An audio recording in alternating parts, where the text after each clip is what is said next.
a classic man. You can be me when you look this clean, I'm a classic man. Calling on me like a young OG, I'm a classic man. Your knees get met by the street, elegant, old-fashioned man. Yeah, baby, I'm a classic man. Hello, Casey. Hello, my name is Casey Hutchison. I am the founder and senior writer for the soap opera news website, Daytime Indulgence. I am a huge soap fan, and I have been watching soaps for about 14 years now. Hello, welcome to Daytime Primetime. I'm Diann, a freelance writer and a huge soap fan. Hello, my name is Sarah Anthony, and today for MCM we have Donnell Turner, and he is also a huge advocate for autism. And since it's Autism Awareness Month, we chose him, and he chose us. And we will be touching on other topics as well in the interview. So, hello, Donnell. How are you? I'm good. Thank you for having me. How's everybody? We're good. Great. We're great. Everybody want to clap? Woo! Welcome. All right. Just try to lighten things up. Okay. Yeah. Hi, Donnell. This is Diann. Hey, Diann. And we like to start with something fun. All right. Now, I wanted to ask you to sing a little Neil Diamond, but I know that poetry is your passion, so can you perform a little spoken word for us? Oh, you just went straight there. I love it. Oh, stop. Okay, well, yeah, sure. Let me see. This one was written during those moments before, I started working, when you're putting in the work and you feel like you're being overlooked. And so it's kind of like when the palms are up and you're looking at the sky, wondering why, God. So this one is called Winning Lottery Ticket. Okay. And it goes like this. See, I believe I'm a winning lottery ticket. I'm just waiting for somebody to pick it so I can kick it on stage or on screen. I have to have at it as if I was an addict or a fiend. You know what I mean, fame and fortune and living the life. That's all I think about every work-filled day and dissatisfied night. I'm glad it's my fight. For now I have a target in sight to which I aim for. But I often ask myself, does the risk outweigh the reward? Ignored by a career that does appear elusive. Revered by peers not clear who's sincere, I fear none are conducive to my winning numbers. I must silence the mumblers and hurdle the stumblers, take on all I can handle and burn both ends of my candle. See, I believe I'm a winning lottery ticket. That means my life is a gamble. That's great. That's awesome. it. I like that. That's inspiring and it's great. Awesome. Yeah, thank you. Awesome. Thank you. Okay, I did a lot of research on you last night, and I see that you like Okay. to do a lot of I was up till 2 a.m. That's what's up. Okay, cool. Yeah. Okay, so what you learn about me? I learned that, number one, you have a brother who was in the group DRS. Yes. Mm-hmm. That song, that was a hit back in the day. Gangsta-Lean, yeah, that song was Gangsta-Lean, everything. yeah. Oh, yeah. Yeah, we got a lot of attention. And you have a niece who's a gospel singer. I also learned that you do a lot of motivational speaking. Oh, so I wanted to share some of stuff because I post. I have an Instagram, and on there I post a lot of motivational stuff. So I wanted to know if you can share some of your posts that I saw online. Mm-hmm. Or possibly give us a Donnellism. Yeah. Okay, well, thank you. Those that know me closely know that I pretty much have a quote for every situation. My grandmother, my mama, they were all big on quotes. There's a limerick, there's a quote for everything, and so between that and the good book, the book of Proverbs, in the good book, I love Proverbs. Proverbs, wisdom from that, little nuggets. Those keep me going. Those empower me, and so between those and then the little street isms I've picked up over the years, I think there's enough there maybe for a book one day. There's an idea right there. Yeah. Okay, so my favorite proverb is Proverbs 15. A soft word turneth away wrath, but harsh words stir up anger. Which was your favorite proverb? I think one I find myself leaning on and quoting the most is iron sharpens iron. So that a friend might sharpen the countenance of a friend. It's important for us to be strong for each other and to hold the door open, especially in my industry. And so that there's that one. There's another one I like. I think it's Proverbs 27:2, which is let other people. You don't trumpet your own success or brag about yourself. Let others do that for you. And so again, in my industry, it's real easy to start popping your collar and feeling like I got this or I'm the man. And maybe I don't have 500,000 followers, but that's okay. In due time, it'll all happen the way it's supposed to. So you have a bunch of followers on our page. Well, yeah, it's funny because the whole social media world is the antithesis of my personality. I've said this before. When I wanted to be an actor as a kid, and I was watching the box, with the actors on it, I said I want to do that. It had nothing to do with posting my salad and hashtags. And so now, when my agents and my managers and my publicists are telling me, you got to post. And when I know that there's work out there that I could be missing due to someone who might be less skilled, less accomplished, but has more followers, that's a game changer. And that's just something that I didn't get into this for. So it's really weird. I'm still adjusting. Okay. So I try to make social media about business. Getting me to post about, some enchiladas that I had last Tuesday, you're probably not going to see that on my page. Okay. Okay, we have a question from Charles from upstate New York, and he wanted to know, what is your first acting job? Oh, my goodness. The first one that I auditioned for and got on national TV was on Days of Our Lives.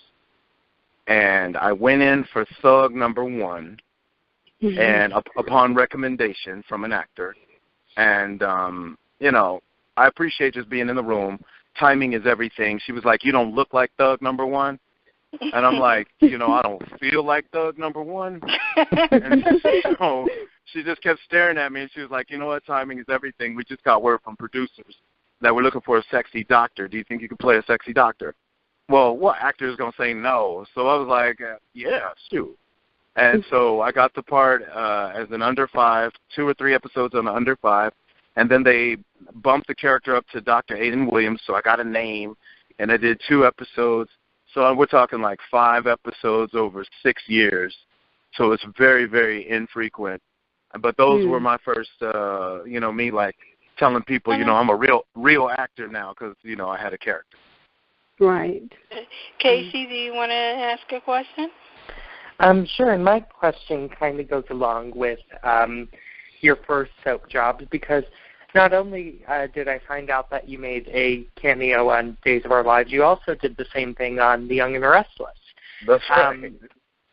Yes, you played a doctor again, and that's why I find it funny, that you're on a show now called General Hospital, but you don't play a doctor. Isn't that great? Yeah, the one show with hospital in the title, and you don't play a doctor. Yeah. So did landing those soap roles and doing those auditions for the 2 soap appearances, did that help you in any way get the job at GH? Did somebody see your tapes or? Yeah, no, without question. Absolutely, emphatically, yes. Because the soap opera pace will throw you if you're not familiar with it. It's so fast. And see, all my training was prime time. And in prime time, you learn little things like if you mess up, you just stop where you are and then pick right back up and correct yourself and keep going. But you can't do that in soaps. You got to get the whole thing right, or we got to, do it all over. And so it's like they say, it's theater on film. And so it's the pace is so fast. In a film, you shoot about 4 pages a day, and you get, dozens and dozens of takes to get it perfect. And in television, a long 13-hour day is probably 10 pages, 12 pages, and that's a 13-hour day. In daytime, we do 168 pages in a 13-hour day.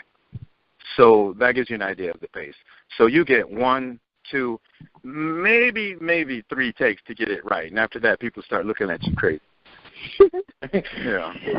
Okay, so, we have another GH question, and that is, who would you personally like to see Curtis with? Who does Donnell want to see Curtis with? With, as in romantically? Yes. Romantically.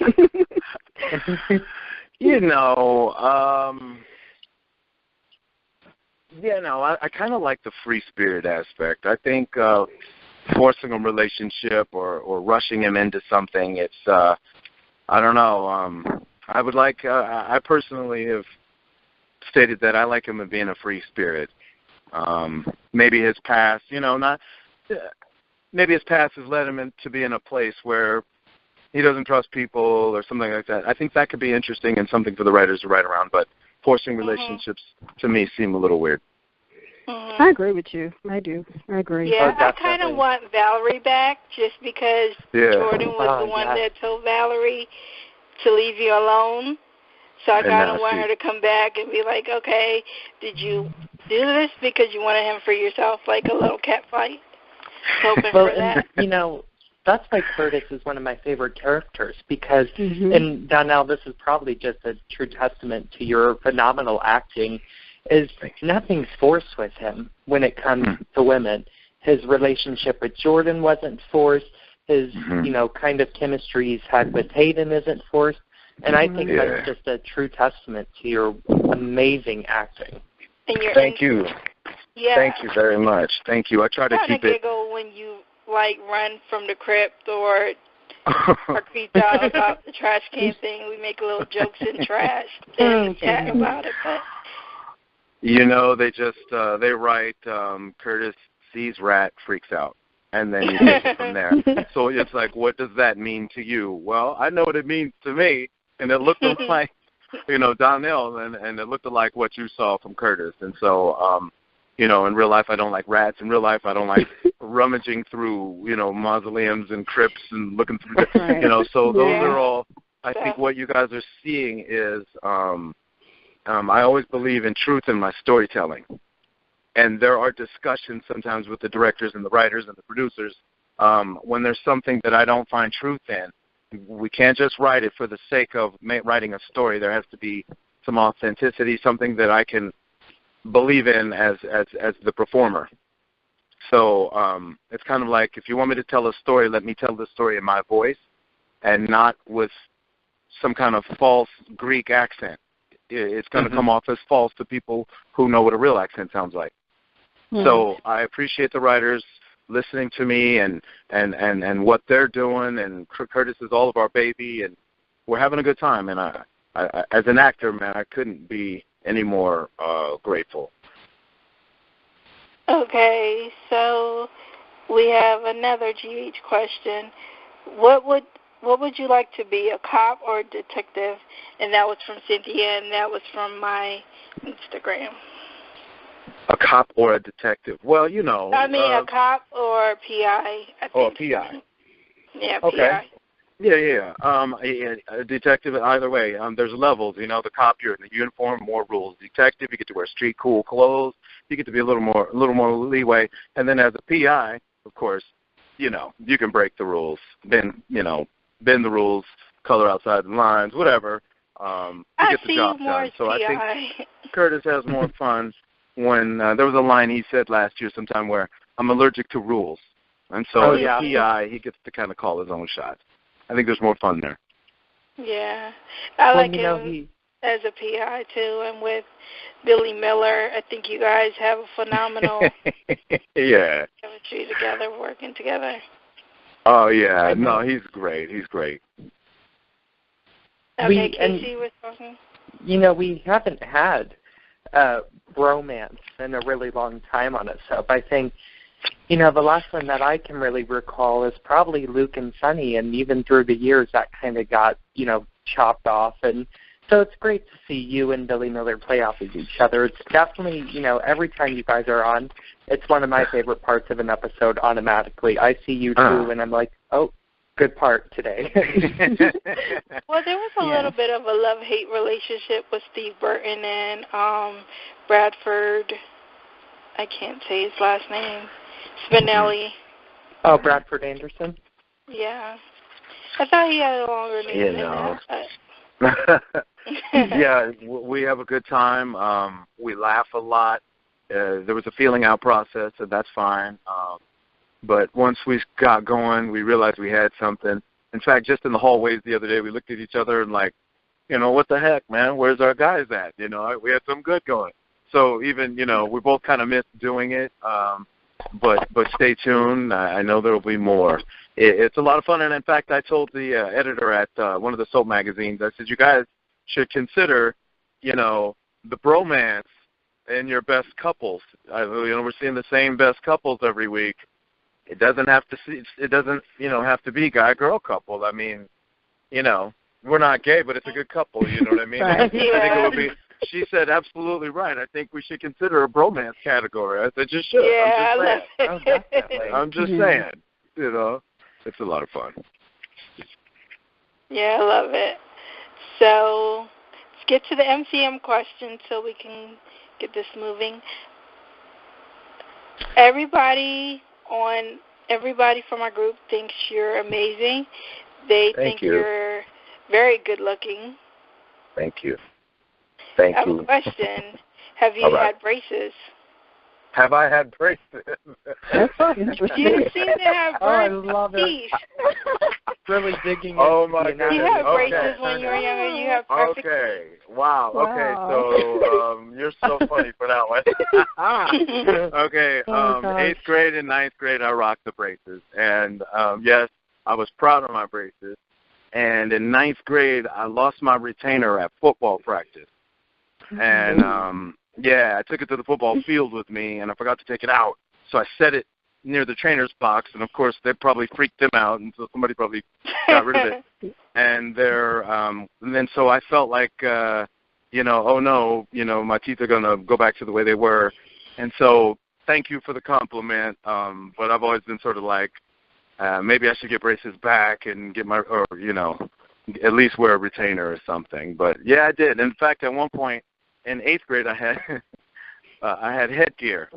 And, boy, wouldn't that make a funny picture today? Headgear?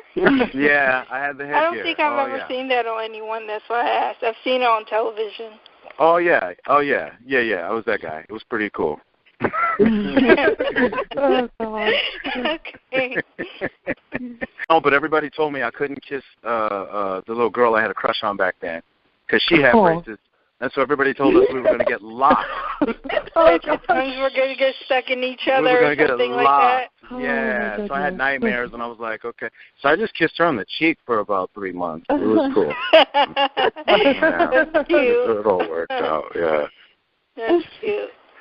Okay, so you have a really nice body, everybody can say. So thank you. Yes, everybody wanted to compliment you on your physique. Thank you. You're far too kind. Thank you. Hey, years of kickboxing, years of basketball, years of eating right and taking it seriously. I believe that, our body relies on us now when we're able and capable and youthful, because later, we're going to rely on our bodies to get us up out of bed, to get us, where we need it, to be able to pick up that whatever. And so I've always taken it seriously, and I was just one of those guys that, and kids, you tell me broccoli is good for me, I'll just eat it. Forget what it tastes like, I'll just eat it. And and I never had a taste for candy and junk food, and so that makes the whole process easier, too, because I love to eat. Can you talk to my 19-year-old? I'll talk to him. Yes, definitely. Because I'm trying to go vegan, and he's like, Mom. Well, vegan is a strong choice for a young person. They may not get it, but I think as we age and, our bodies get a little more sensitive, our digestive tracts become a little more sensitive. Vegan and gluten-free, healthier options and lifestyles are important. Mm-hmm. Right. Well, because you do great work on your body, it has made my afternoon a whole lot better. Thank you. Thank you very much. I am back in the gym now, so, I kind of fallen off for a while, so it feels good to be back in. I'm on my way there now. I'm going to go get a haircut, and then I'm going to the gym. Do we all remember... Do we all remember that scene with Hayden and your character? I believe it was last week, and you jogged by Perks, and she was like, "Oh, nice butt there." Yeah, right. That's the clean version. Yeah. I was like, somebody said it. Hallelujah. That was so funny. That was funny, especially from her character, because we always play that brother-sister role. Definitely. We have not crossed that line. So, she actually got the script about 3 weeks before I did, and she yells at me down the hallway, "Hey, Donnell!" She's beaming. I walks up to me and she says, "We kissed." And I said, "Wait a minute, wait, what?"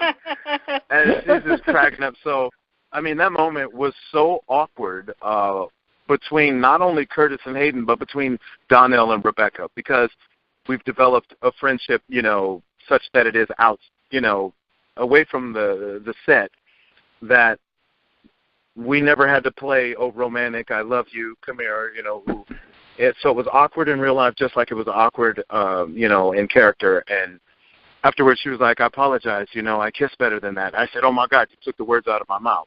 Wow. Well, I'm a better kisser than that. It was all weird. Yeah. I thought it was a great scene. Yeah, me too. Yeah. I was like, where's Jordan? I thought Jordan or Andre was lurking somewhere. You already know. Always. Oh, goodness. Oh, my gosh. Okay, so do you use the GH gym, or do you have, your own gym that you go to? I'm a member of LA Fitness. And cool. My cousins used to personal train there. And in a pinch, I'll use the GH gym. Wonderfully provided by Billy Miller. It's fantastic. It's good in a pinch. It's, so I just try to get it in when I can. They even have bags so I can practice kickboxing. It's wonderful. Oh, okay, good. That I see I have on my notes that you did martial arts and you did archery and stuff with guns. Are you that dangerous? Are you someone that likes to do dangerous things, jump out of airplanes, skydive? Absolutely. Archery I did once, but I posted it because it was a good look, especially on a black man. But it was just a different look. But no, I did combat. I took combat training for knife combat training for about 3 months. One summer 2 years ago. It was great. But I've been practicing kickboxing and martial arts for 30 years. I used to practice in and out of a cage. I used to fight with a lot of guys that were in the UFC. It was my world for a little while. It's hard to do that and have a career in front of the camera because your ears could mess up your nose. You might lose a tooth. And so I had to kind of kick back on the actual competition aspect of it. But I started competing when I was 10. And in tournaments and things like that, yeah. And so as far as the thrill seeker part, if that weren't enough, I've actually done that. I used to cliff dive up north. I used to dive, the guy diving into the river off of overpasses. I have bungee jumped. I have skydived. I skydove over Oahu, actually. It was amazing. And it's probably beautiful. 14,000 feet. Yeah, Oahu's like the size of a saucer, a saucer, and it's just it's crazy. It's amazing, and I'm here, 14,000 feet, and I'm here to talk about it. Yeah. Bungee jumping, however, I don't care to ever do again. That was crazy. My sister, she lives in China, and it was her 1 year anniversary or her husband's birthday, and she sent me photos of her doing something like skywalking. Is that when you walk the edge of buildings or something, real tall buildings? Oh, And I was wow. like, what in the... I was like, I'm sorry, I can't hang with you. Yeah. Ever. Yeah. You know what? Now that my career's taken off and I'm on contract, I don't thrill seek as much. I mean, I do go-kart racing now. I think that is so much fun right now. I'm into this go-kart racing, and there's these things in L.A. I don't know if you guys are familiar with them, but they're called escape rooms. So you go into this room, and with a group of people, and you got to figure out these codes and secret passages to get out, and they give you 60 minutes. And so that is kind of like my new thrill, that kind of stuff, along with the go-karts. Cool. Yeah, safe stuff where I can go home at the end of the night in one piece, Well, I'm just saying it is General Hospital, so maybe it could be a storyline if you ever get hurt in real life. Oh, Lord. No. Hopefully they can be creative enough to create a storyline without me getting hurt. Oh, goodness. Okay, so let's talk about your role with autism. I do have a couple questions about coping. There's someone, Cynthia, she was on my Instagram, and she DM'd me, and she says sometimes she feels frustrated and upset, and she feels guilty because she's upset with her. How do you cope? She feels upset with her child, her daughter. How do you cope? Oh, wow. Behavior problems. Yeah. Well, it takes a community. I mean, I hate to sound cliche, but I don't think we can do this alone. The people I know that have a child on the spectrum, they find great comfort in talking to others. Sometimes just call listening, sympathetic ear. And so you got to also, there are other, I hate to sound shallow, but exercise helps, serotonin levels, endorphin levels, things like that help, a proper diet. But you got to get a good network around you, a good team, your good church home, a good support system. No person is an island. That's true. My cousin always says that. Yeah, and I know it's also a financial burden as well. So sometimes that can really make you feel like you're alone and add to your stress levels, which is why I say work out. You work out, it'll help you combat that stress. If you combat that stress, you're more likely to make level-headed decisions and to deal with things. You're more patient, more tolerant, and so that could all help with coping. Okay, so everything, since you are from, like, the Autism Speaks spokesperson, yes, is everything found on the site, that like housing, financial assistance, health care, whatever, basically everything can be found on the site? Yeah, absolutely, yes. By state and zip code, because I did do that last night to check. Yeah, it's that website and some other websites, but I'm sure it's all under the Autism Speaks, and it'll find the other link. Okay. So let's talk about your new role, because we're running out of time. Oh, okay. Talk about your new role on Tyler Perry's Haves and the Have-Nots. You're playing a detective? Yeah. Well, this is a long, convoluted story that goes back 9 years.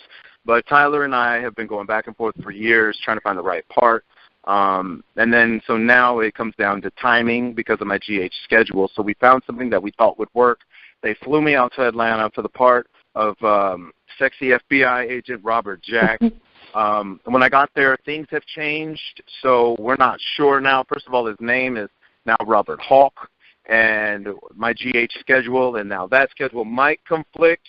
So it was weird because right after I posted on Facebook, then we started hearing about, okay, schedules are weird, and we don't know if this is going to work.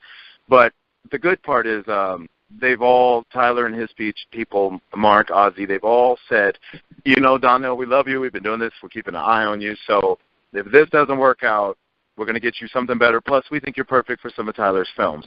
So, y'all, from that man's lips to God's ears, let's pray for, if Robert Jack doesn't take off, okay, if we can't work out the schedules, that there's something better.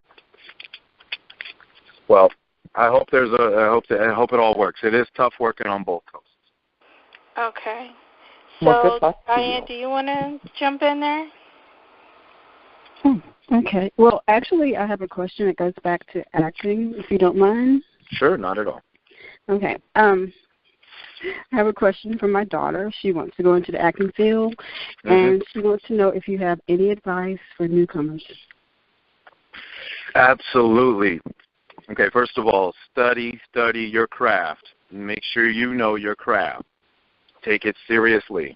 And then second of all, do your own stuff. Make a great reel. Practice. Set up a camera and find out everything, how your face moves when you talk, how you look when you're thinking, when you're caught off guard, how you improv. But study how to improv. Study how to do comedy, because it's not just acting silly. There's actual techniques. And there's more to acting than just being able to get mad and cry, which I hear all the time. Oh, I can cry on cue. I can laugh on cue. There's more to it than that. So learn the nuances, learn subtleties, learn stillness. But that all comes from practicing in front of a camera. So nowadays everybody has a camera, and so set that up and familiarize yourself with you on camera. Most people don't even like their voice on a voicemail or something. So get used to how you sound and how you look. And then make a reel with good sound and good lighting. If not, you're selling yourself short. Everybody has that access nowadays. So that's my advice. And never give up and believe in your product. Okay. One of the things I speak to the kids about and the young people about when I'm blessed with the opportunity is unshakable faith. Unshakable faith. You got to possess that, or what are you doing? Right.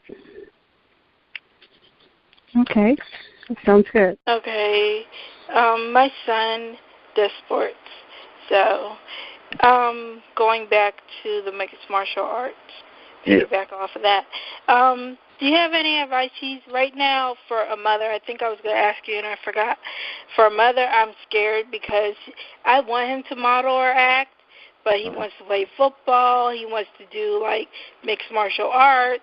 He wants to do boxing. And I'm like, he has a pretty face. Can you not? Well, you don't want him to be pretty and soft, do you? Listen, I fought that battle, not saying I'm pretty, but I've been called that a lot, and I know that that's not a compliment from other dudes.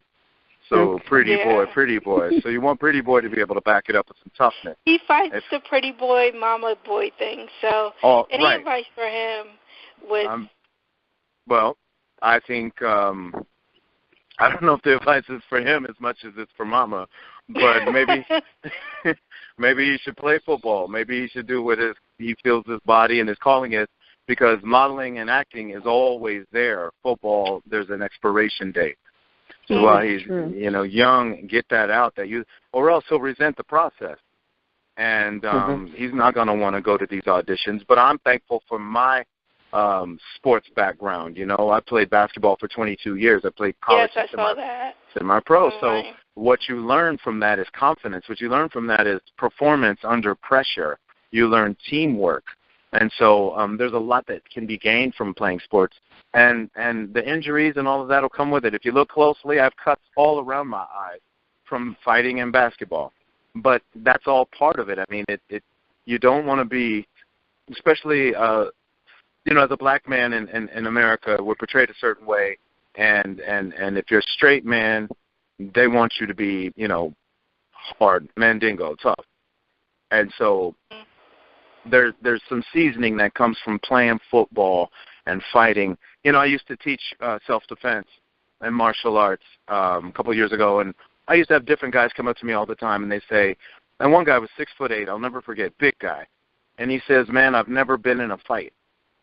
And he says, people never mess with me because I'm big, and they think I'm going to mess them up. He says, but on the inside, I have no confidence.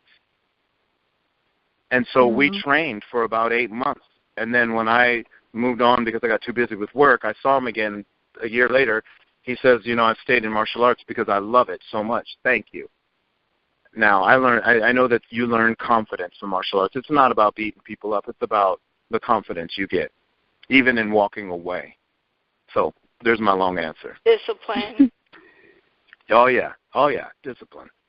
He did karate when he was younger. I thought he needed it, but now he's like into all this, like wanting to do Well, he did football. Now he's doing basketball in college, but he was doing football. And I remember once they twisted, and we lived in Maryland in the DMV area, and in D.C. they don't really play fair, so there were older kids that were on the football team that weren't supposed to be in Pee Wee but were. And I remember, like, they were kind of rough, and his ankle got sprained or something. And I was scared because they grabbed his ankle, like you watched, they grabbed his ankle and they hurt him. And he was like, always, I want to hit. Now I want to box. And he wants to get his hands registered and all that stuff. So, wow.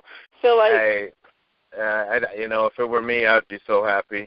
If it were my son, I'd be very pleased. I would encourage all of that.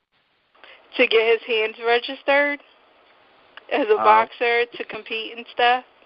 If that's where it comes and that's where it goes, then, again, he can do the other stuff later. Okay. But, last thing, same with me. A lot of people say, why acting? But I just didn't want to live my life with regret. Mhm. And I knew that when I moved to L.A., there was everybody said, it's a 97% unemployment rate. And it's even like 99.7% for black people. You're moving down there knowing that the odds are against you, 0.3% of work. And I said, that's fine, but I believe in my product. Right. And so I think you just got to find your own path and do what feels right. But I knew that I didn't want to live my life with regrets. What if? Mm-hmm. And I moved here at 28. I wish I'd have moved here at 21. But I had an acting coach tell me, you'll get eaten alive in L.A. And I didn't know what that meant. Oh, I hope he doesn't move to L.A. He's in Vermont now, and I'm in Philly. Well, maybe he's more level-headed than I was, but my acting coach was right. I would have gotten eaten alive in L.A. That's what he was. Woo, a lot of temptation. But now, I love L.A. I really do. Okay. Can you go ahead? So, go ahead, Diann. Can you go ahead and tell us about your work with abused women? Okay, yes. I'm pleased to be an ambassador for the No More campaign, which is Mariska Hargitay from Law & Order Special Victims Unit. Her campaign against sexual assault, domestic violence. And so I'm pleased to be a male voice in such an arena. Along with that and under that umbrella is NWK, which is the National Women's Coalition Against Violence and Exploitation. And I'm speaking in May 13th in Oregon, along with the sheriff, the local sheriff, about child trafficking. So, and this is something that's sort of talked about in hushed tones, and people try to keep it quiet, but it's an epidemic. It's something that we need to shine a light on it, have a conversation about it, and talk about a change. So I'm one of those guys, man, with a big heart. I'm a proud feminist. I have no problem lending my voice to the, I don't want to say the voiceless, but to the people whose voices aren't heard. And, there's problems systemically, and the more people that can speak out against it and shed a light on it, I would say the better. I agree. Agreed. Okay, so do you have any other things that you are working on that you'd like to plug in, other organizations? Oh my goodness! Well, there's a few things, but just finished the editing. Well, we're finishing the editing process of a film that I was pleased to associate produce and assistant direct my directorial debut. A film tentatively called Around the Bed. And it's a funny film. It's real artsy. I play 3 different characters. We're going to have fun. We laugh. It's Pulp Fiction, corny, campy kind of fun. And there'll be more. But also, along with that should be out later this year. I'll be posting a trailer soon. And then I'm pleased to be in a part of a film called Theater 9. Theater 9 is based on a true story around the Aurora, Colorado shooting, the Batman shooting in the theater a couple years ago, they call it. Mm-hmm. And the director-writer was actually in the theater. And so I was pleased to be a part of that and to play actually a true character in that story. That should be out later this year as well. So stay tuned. Along with that, I am touring at the General Hospital Fantasy events. We do these events. I know I'll be meeting you in next week. Philadelphia next week. I'm going to Detroit as well, May 3rd. And I got to tell you that I've been blessed with my own event. June 10th and June 11th, I'm going to be in Astoria, New York, Long Island, New York. And then on the 11th, I'm going to be in New Jersey at Dino's Comedy Club, Jersey Shore. Wow. You guys, we have a lot of fun. I had my own event last year in Burbank at the Fan Club Weekend. Oh, by the way, check us out at the Fan Club Weekend in Burbank, California at the Embassy Suites. It's so much fun, you guys. We're going to dance, laugh. Everybody gets a gift or something. I just want to get to know everybody. I've cut the ticket prices to where, people can go. That's one of the main things I hear is that, besides not coming to their city, that the tickets are too high. Well, you know what? I want everybody to go, and let's have some fun. Right. You need to come to Texas. You know what? I'll be in Dallas. June 26th, 24th, and 25th. And check me out, with Eric Marsoff from Days of Our Lives, and as well as Daniel Goddard from Young and the Restless. And you can go to,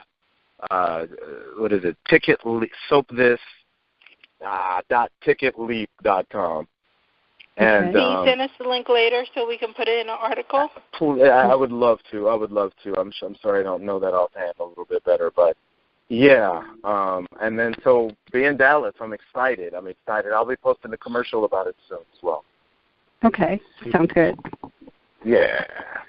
Okay, so that's about it. I like to say that in Philadelphia, places to go to, everybody tries Geno's cheesesteaks.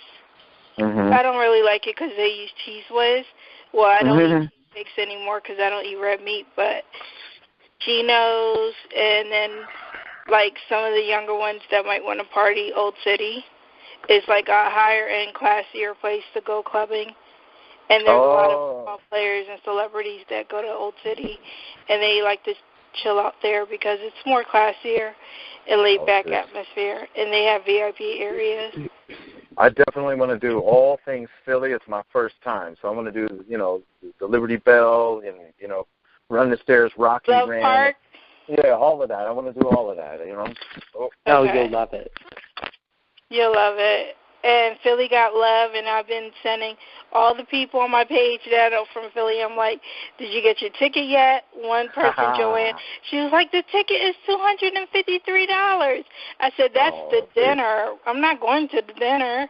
I'm going to, like, the day thing. The day thing. Well, bring your dancing shoes because I like to dance. I like to have some fun. It's more than just, take a picture, sign an autograph. I want to actually have a moment, Everybody took their time to be there, so let's have a fun moment, Yeah. She said she went to Uncle Vinny's and she saw Nathan Ryan Prevey. Okay, well, this will be my first she time. Had fun with that, so. All right. This will be my first time going to a GH event. I missed the one at Uncle Vinny's where I was supposed to meet Robert Palmer Watkins and Brittany Sarvey, so this will be my first. You know what? I just found, I just want to plug this one more time. Dallas, June 24th, 25th.